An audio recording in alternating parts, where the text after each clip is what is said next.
இசிக தலைவர் அண்ணன் திருமாவளவன் அவர்களுக்கும் எங்களுக்கு என்ன பிரச்சனை? எதுவுமே இல்லையே. ஏங்க அவர் எங்கள் ஐயாவுடைய பெறாத பிள்ளை மாதிரி. வெக்கமே கிடையாது. தைலாபுரத்தில் இருக்கிற ஒட்டுமொத்த கும்பலும் திமுக போட்டிருக்கிற பொறைக்காக வேலை பார்த்துக்கிட்டு வன்னியர் சமூகத்தோடைய நலனுக்காகத்தான் நாங்கள்லாம் இயங்குறோம் அப்படின்னு சொல்லிக்கிட்டு வன்னியர்களை தெள்ள தெளிவாக ஏமாத்துறாங்க. கடந்த 6-7 மாசமா நான் மட்டும் சொல்லிட்டு இருக்கிறேன், புரியுதுங்களா? அப்போல்லாம் இந்த தைலாபுரத்துக்கு சொம்படிச்சுக்கிட்டு இணையதளத்தில் உட்காந்துட்டு இருப்பானுங்க சில தற்குறிங்க. அந்த தற்குறிங்க முழிக்கும், திமுக பக்கம் அவர் போயிட்டு வரா, இவர் பெரிய ஜோசியக்காரம்பா அப்படின்னு ஏகப்பட்ட விமர்சனங்களை விமலவர்மன் மேல வச்சுக்கிட்டு தெரிஞ்சானுங்க. டேய், திருமாவளவன்கிட்ட போய் நின்று இருக்கீங்கடா இன்னைக்கு. விடுதலை சிறுத்தை கட்சியோடைய தலைவராக நிற்கிற திருமாவளவனுடைய விஷயத்துல போய் நின்று இருக்கீங்கடா இன்னைக்கு. தைலாபுரம் கும்பல் உங்களை கூட்டணி கூட கோப்பலடா. யாரும் சீண்டல, உங்களை யாருமே சீண்டல. உங்க பின்னாடி 10 பேர் கிடையாது, புரியுதா இல்லையா? அந்த 10 பேர் கூட கிடையாதுனால யாரும் சீண்டல. இன்னைக்கு திருமாவளவனுடைய விஷயத்துல போய் நின்று இருக்கீங்க. இதை விட ஒரு பெரும் கேவலம் தைலாபுரத்துக்கு ஏற்படுமா? தைலாபுரத்துடைய பெரியவர் இனிமேலாவது தெள்ள தெளிவா புரிஞ்சுக்கணும், புரியுதுங்களா? ஆனா புரிஞ்சுக்க மாட்டீங்க.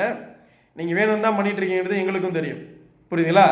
நாம என்ன சொல்றோம் அப்படின்னா, தைலாபுரம் நம்பி யாராவது நெல்லவங்க வன்னியர்கள் போயிருந்தீங்கன்னா இத்தோட விட்டுட்டு வந்துருங்க, புரியுதுங்களா?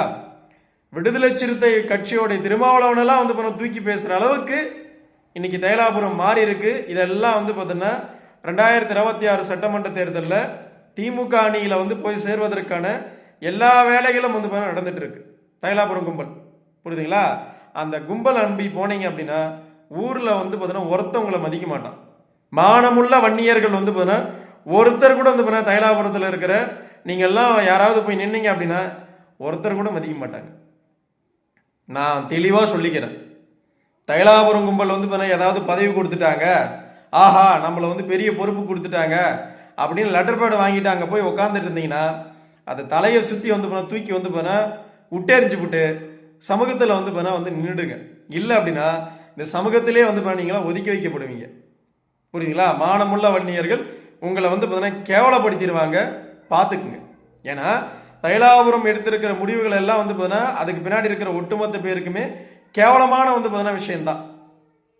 திமுகவுக்கு சொம்படிக்கணும், திருமாவளவன் அவர்களுக்கு சொம்படிக்கணும், இன்னும் யாருக்கெல்லாம் சொம்படிக்கணுமோ எல்லாருக்கும் சொம்படிக்கணும். இவங்க எல்லாருமே வன்னியர்களுக்கு எதிரான ஆட்கள், புரியுதுங்களா? தெள்ள தெளிவா புரிஞ்சுக்குங்க.